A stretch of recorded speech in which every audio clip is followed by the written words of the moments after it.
আবু সাইদ হত্যার ঘটনায় রংপুর বেগম রোকেয়া বিশ্ববিদ্যালয়ের ৭১ শিক্ষার্থীর বিরুদ্ধে শাস্তিমূলক ব্যবস্থা নেওয়া হয়েছে। রোববার ১০৯তম সিন্ডিকেট সভায় এ সিদ্ধান্ত নেওয়া হয়। পরে রোববার বিকেলে সিন্ডিকেট সভা শেষে নিজ কার্যালয়ে সাংবাদিকদের এ তথ্য নিশ্চিত করেছেন বেরোবির ভিসি ডক্টর শওকত আলী।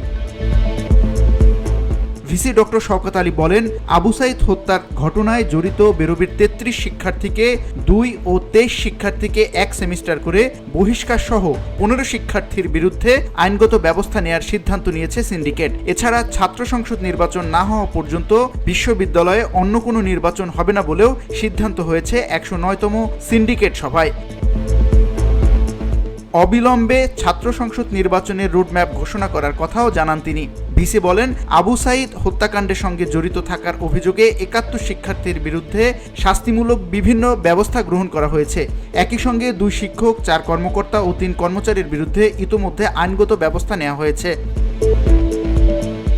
শহীদ আবু সাইদের ভাই রমজান আলীর করা মামলার পরিপ্রেক্ষিতে বিশ্ববিদ্যালয় প্রশাসন এ ব্যবস্থা নিলেও তারা কোনো মামলা করেনি।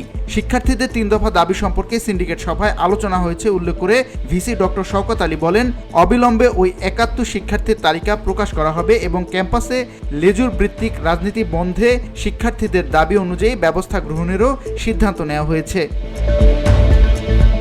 এর আগে গতকাল শনিবার বেরোবির শিক্ষার্থীরা সংবাদ সম্মেলন করে ৩ দফা দাবি জানিয়েছিল। উল্লেখ্য, গত ১৬ জুলাই রংপুর বেগম রোকেয়া বিশ্ববিদ্যালয়ের ইংরেজি বিভাগের শিক্ষার্থী আবু সাইদকে পুলিশ গুলি করে হত্যা করেছিল।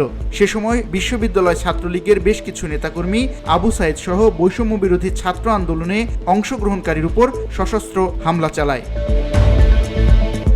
VOD Bangla news desk.